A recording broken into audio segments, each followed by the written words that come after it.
నమస్కారం. వినాయక చవితి వస్తుంది. వినాయక చవితి రాగానే వినాయకుడి విగ్రహాలని బజార్లలో పెట్టి ఊరేగింపులు తీస్తూ ఒక వేడుకలు జరుపుకోవటం మనం చూస్తున్నాం. గణపతి పప్ప మోరియా అంటూ అక్కడ బొంబాయి నుంచి ఇక్కడ తెలంగాణ వరకు హోరా హోరీగా మనకు పాటలు వినిపిస్తుంటాయి. సరే, కల్పిత కథల్లో బతకదలుచుకున్న వారికి మనం చెప్పాల్సింది ఏమీ లేదు. కానీ వాస్తవాలు తెలుసుకోవాలనుకున్న వాళ్లకు తప్పకుండా మనం చెప్తూ ఉండాలి. మనకు తెలిసిన నిజాల్ని మనం తప్పకుండా చెప్తూ ఉండాలి. వినాయకుడు అనే ఒక మనిషి ఆకారానికి ఏనుగు తలబెట్టి తొండంతో ఉన్న దేవుడు కానే కాదు. అది కల్పిత కథ. సరే, ఉదాహరణకు చూద్దామండి. పార్వతీదేవి స్నానం చేయడానికి వెళుతూ కావలి పెట్టిపోయింది ఒక బొమ్మను.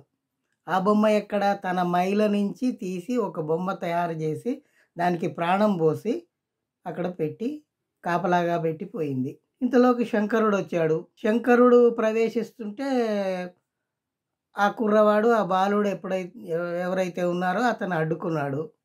నన్నే అడ్డుకుంటావా అని అతను ఆ అబ్బాయి తల నరికేశాడు.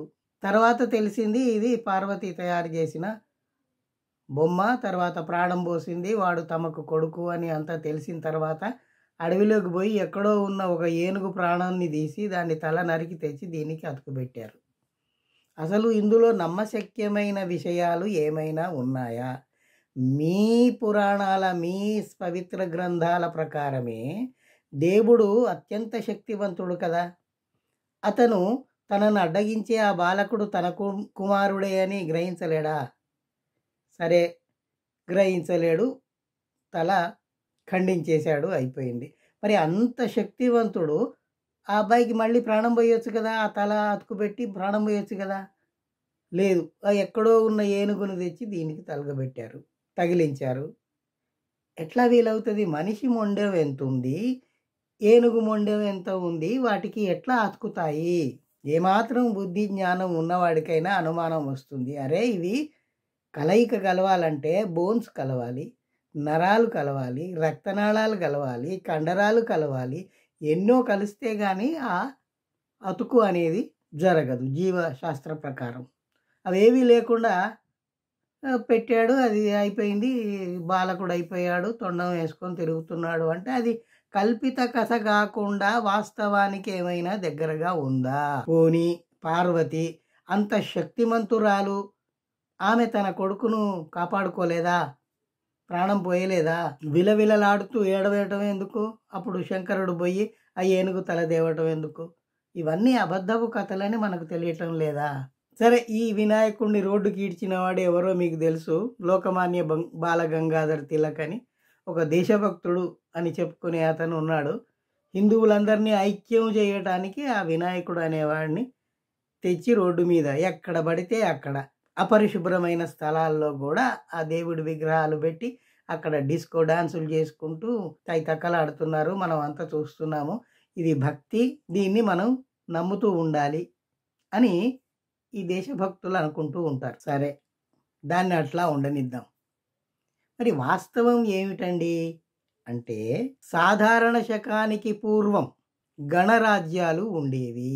ఒక్కొక్క గణానికి ఒక రాజు ఉండేవాడు. ఆ రకంగా బుద్ధుడు కూడా గణానికి సంబంధించిన వాడే.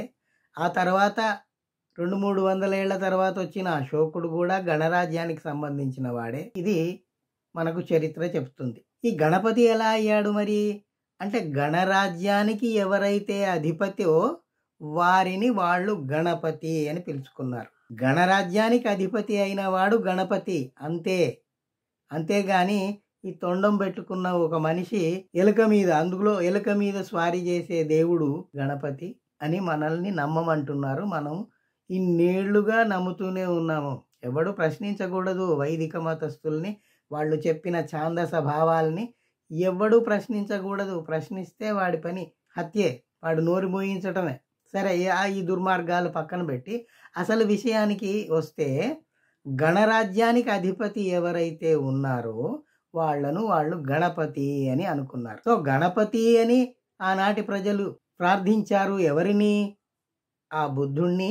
వాడు నోరు మోయించటమే. సరే, ఈ దుర్మార్గాలు పక్కన పెట్టి అసలు విషయానికి వస్తే, గణరాజ్యానికి అధిపతి ఎవరైతే ఉన్నారో వాళ్ళు గణపతి అని అనుకున్నారు. సో గణపతి అని ఆనాటి ప్రజలు ప్రార్థించారు. ఎవరిని? ఆ బుద్ధుణ్ణి ప్రార్థించారు. ఆయన బుద్ధుడు కదా, రాజ్యం ఏలలేదు కదా అంటే ఆయన రాజకుమారుడే. ఆయన ఆ రాజ్యాన్ని ఆ రాజభోగాల్ని వద్దనుకుని తన అన్వేషణలో తాను పోయాడు. ప్రపంచానికి ఒక దివ్యమైన జ్ఞాన మార్గాన్ని బోధించాడు. ఆయన చెప్పింది ఏమిటి?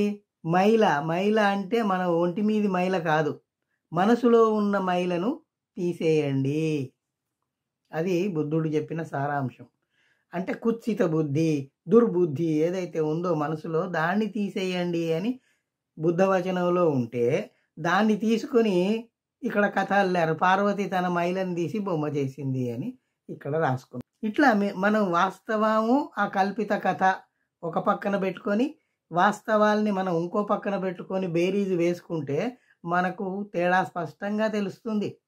బుద్ధుడి తర్వాత సరే చాలా కాలానికి మౌర్య సామ్రాజ్యం వచ్చింది. అది కూడా గణ సామ్రాజ్యమే. దానికి గణపతి ఎవరు? మొట్టమొదటి గణపతి చంద్రగుప్త మౌర్యుడు. మౌర్య సామ్రాజ్యానికి మొదటి గణపతి చంద్రగుప్త మౌర్యుడు. తర్వాత అశోకుడు వచ్చాడు, తర్వాత 5-6 వచ్చారు. అవన్నీ మనకు తెలిసినవే చారిత్రక అంశాలు. అశోకుడు పూర్తి కాలం బౌద్ధాన్ని ప్రపంచవ్యాప్తంగా ప్రచారం చేయటానికి తను చేశాడు. తన కూతుర్ని, తన కొడుకును కూడా ఆ పనికి నియోగించాడు. అదంతా మనం మాట్లాడుకున్నాం, మనకు తెలిసిన విషయమే. అయితే ఇక్కడ ఈ గణపతి పప్ప మౌర్య అనేది ఎందుకు వచ్చిందంటే, ఆ చివరి రాజు పుష్యమిత్ర శృంగుడు అనేవాడు చివరి మౌర్య రాజు దగ్గర సేనాపతిగా ఉండేవాడు. బృహద్రథ్ మౌర్య దగ్గర సేనాపతిగా ఉన్నవాడు కుట్రపూరితంగా చక్రవర్తిని చంపి రాజ్యం హస్తగతం చేసుకుని శృంగరాజ్యాన్ని స్థాపించాడు. ఈ శృంగరాజ్యం అంటే ఏమిటి? ఈ పుష్యమిత్ర శృంగుడు బ్రాహ్మణుడు. ఈ మౌర్యుల డైనాసిటీ ఏదైతే ఉందో వాళ్ళు బ్రాహ్మణులు కారు, బహుజనులు. ఒక బహుజనుల సామ్రాజ్యాన్ని కూలగొట్టి ఒక బ్రాహ్మణుడు తీసుకున్నాడు. సరే, రాజుల మధ్య అది జరగటం సహజము. సరే, యుద్ధం కుట్రపూరితంగా ఎట్లాగో స్వాధీనం చేసుకున్నాడు. అంతవరకు రాజ్యం ఏలుకోవచ్చు కదా.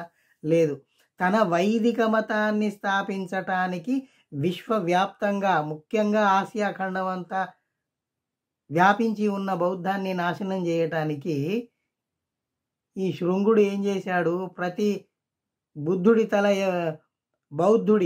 బౌద్ధ భిక్కువు తల ఎవరైతే తెస్తారో వాళ్లకు నేను 100 బంగారు నాణాలు ఇస్తానని ప్రకటించాడు. తరువాత బౌద్ధారామాలన్నింటినీ మార్చి దేవాలయాలుగా మార్చటం ప్రారంభించాడు. బుద్ధుడి విగ్రహాలన్నింటినీ తలలు నరికి లేదా ముఖం చెక్కేసి వాళ్ళు కల్పించుకున్న 33,000 మంది దేవీ దేవతల విగ్రహాలుగా మార్చుకున్నారు. సాహిత్యాన్ని మార్చారు. బోధి వృక్షాన్ని కూలగొట్టడానికి అన్ని రకాలుగా ప్రయత్నాలు చేశారు. మనం ఈ విషయాలన్నీ మాట్లాడుకుంటూనే ఉన్నాము, మీకు తెలిసే ఉంటుంది. అయితే ఏమైంది? ఇన్నేళ్ల తర్వాత కూడా ప్రజలు బౌద్ధాన్ని మర్చిపోలేదు. దేశంలో మీరు ఎక్కడ తవ్వినా కూడా బౌద్ధ విగ్రహాలు ఇప్పటికీ ఈ కాలం నాటికి కూడా బయటపడుతున్నాయి. అయితే ఈ నినాదం గణపతి పప్ప మౌర్య అనేది ఎందుకు వచ్చింది అంటే, మౌర్య సామ్రాజ్యం పోయి శృంగుల రాజ్యం వచ్చి అరాచకాలు జరుగుతూ ఉన్నప్పుడు ప్రజలు ఒకప్పటి ఘనమైన చరిత్ర గల మౌర్యులను గుర్తు చేసుకుంటూ, ఆనాటి జనజీవనాన్ని గుర్తు చేసుకుంటూ, ఆ మౌర్యులను పొగడుతూ పాడుకున్న పాట ఇది. గణపతి అంటే మా గణానికి రాజువైన అధిపతివైన ఓ మౌర్య రాజా అని వాళ్ళు ఆ రోజు పాడుకున్నారు. దాన్ని తెచ్చి ఈ కల్పిత కథలోని ఈ వినాయకుడికి అంటుపెట్టి వీళ్ళు పాటలు పాడుతున్నారు. ఇప్పుడు కొంచెం ఇంగిత జ్ఞానం ఉన్నవాడికైనా అనుమానం రావాలి. ఇదేమో గణపతి విగ్రహము, ఇందులో మౌర్య మౌర్య అంటున్నారు. ఈ మౌర్య సామ్రాజ్యానికి ఈ గణపతి బొమ్మకు ఏమిటి సంబంధం అన్న అనుమానం రావాలి. అట్లా అనుమానం వస్తే చరిత్రలోకి పోతే వాస్తవాలు తెలుస్తాయి. ఇది ఎందుకు వచ్చింది అంటే శృంగ డైనాసిటీ వచ్చి అరాచకాలు చేస్తూ జనాన్ని బాధలు పెడుతున్నప్పుడు ఆ ప్రజలు ఒకప్పటి మౌర్య సామ్రాజ్యంలోని ఆ రాజుల్ని వారి పాలనను గుర్తు చేసుకుంటూ పాడుకున్న పాట గణపతి పప్ప మౌర్య. ఇవి వాస్తవాలు. ఈ వాస్తవాన్ని కప్పిపుచ్చడానికి ఒక కథ. మౌర్య సామ్రాజ్యం పోయి శృంగుల రాజ్యం వచ్చి అరాచకాలు జరుగుతూ ఉన్నప్పుడు ప్రజలు ఒకప్పటి ఘనమైన చరిత్ర గల మౌర్యులను గుర్తు చేసుకుంటూ ఆనాటి జనజీవనాన్ని గుర్తు చేసుకుంటూ ఆ మౌర్యులను పొగడుతూ పాడుకున్న పాట ఇది. గణపతి అంటే మా గణానికి రాజువైన అధిపతివైన ఓ మౌర్య రాజా అని వాళ్ళు ఆ రోజు పాడుకున్నారు. దాన్ని తెచ్చి ఈ కల్పిత కథలోని ఈ వినాయకుడికి అంటుపెట్టి వీళ్ళు పాటలు పాడుతున్నారు. ఇప్పుడు కొంచెం ఇంగిత జ్ఞానం ఉన్నవాడికైనా అనుమానం రావాలి. ఇదేమో గణపతి విగ్రహము, ఇందులో మౌర్య మౌర్య అంటున్నారు. ఈ మౌర్య సామ్రాజ్యానికి ఈ గణపతి బొమ్మకు ఏమిటి సంబంధం అన్న అనుమానం రావాలి. అట్లా అనుమానం వస్తే చరిత్రలోకి పోతే వాస్తవాలు తెలుస్తాయి.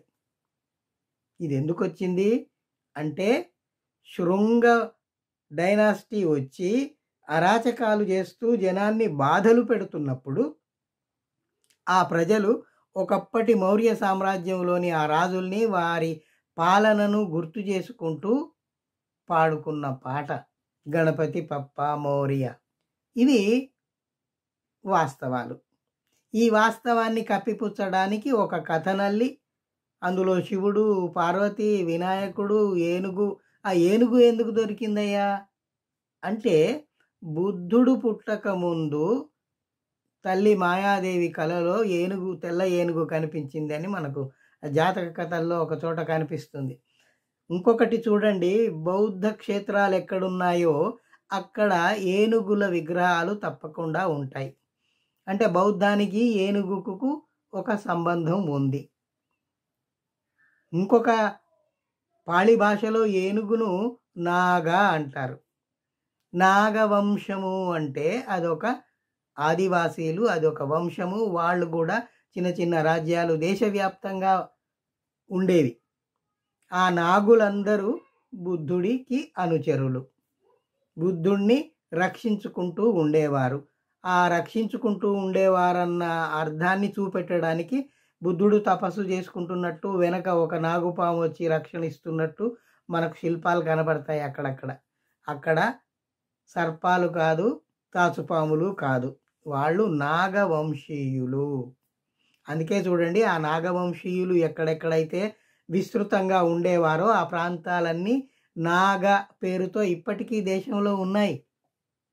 నాగ్పూర్ చూడండి, అక్కడ ఉత్తరంలో కాశ్మీర్లో అనంతనాగ్ చూడండి.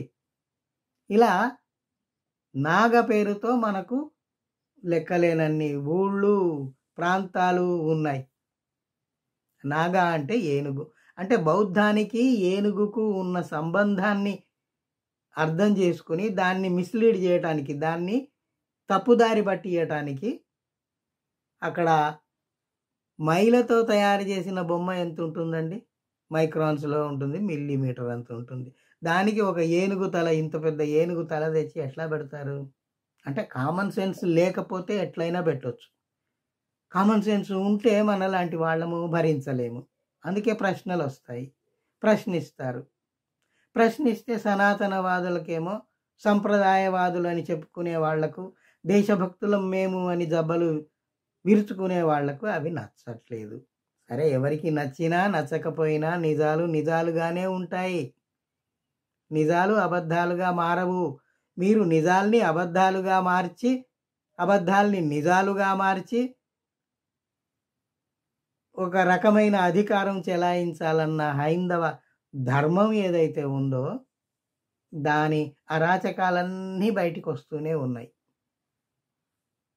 మనం అప్పుడప్పుడు మాట్లాడుకుంటూనే ఉన్నాము. మీకు కూడా తెలుసు. అనేక రకాల సాహిత్యం కూడా వచ్చింది. ఎంతోమంది ఎన్నో గ్రంథాలు రాస్తూనే ఉన్నారు. ఇప్పటికీ ఆ కృషి కొనసాగుతూనే ఉంది. ఈ రోజుకి కూడా బౌద్ధం ఈ దేశంలో ఉంది. ఇంకొక విషయం మీకు చెప్పాలి. అక్కడ బాబరీ మసీదు కూలగొట్టి, అది హిందూ దేవాలయం కూలగొట్టి అక్కడ మసీదు కట్టారని కోర్టులో వేశారు. ఏమైంది తర్వాత ఆర్కియాలజిస్టులు తవ్వి చూస్తే ఏం బయటపడ్డాయి? అన్నీ బౌద్ధానికి సంబంధించిన శిల్పాలు బయటపడ్డాయి. అది శ్రీరాముడి పుట్టిన స్థలం అని చెప్పి తీర్పు ఇచ్చిన వాడు లాలూచీ పడి బీజేపీ ప్రభుత్వంతో వాడు పోయి అక్కడ రాజ్యసభలో కూర్చున్నాడు. ఆ అండర్స్టాండింగ్ చూడండి. ఇక్కడ మీకు అనువుగా నేను తీర్పిస్తాను, నాకు రాజ్యసభ ఇవ్వండి. అక్కడ పోయి 5 ఏళ్ళు ఊరికి హాయిగా పని చేసేది లేదు, ఏమి లేదు, హాయిగా తిని కూర్చోవటమే పని. సో ఇలాంటివి చాలా విషయాలు జరుగుతూనే ఉన్నాయి దేశంలో. మనం ఎప్పటికప్పుడు ఎక్కడికక్కడ నిజాల్ని, వాస్తవాల్ని తెలుసుకుంటూనే ఉండాలి, చర్చించుకుంటూనే ఉండాలి, విశ్లేషించుకుంటూనే ఉండాలి. మన చుట్టుపక్కల ఉన్న జనాలకు మనం చెబుతూనే ఉండాలి, నాయనా ఇదిరా నిజము, అవన్నీ కల్పిత కథలు, అబద్ధాలు అని మనం కళ్ళు తెరిపించే ప్రయత్నం చేస్తూనే ఉండాలి. చేస్తూనే ఉందాం.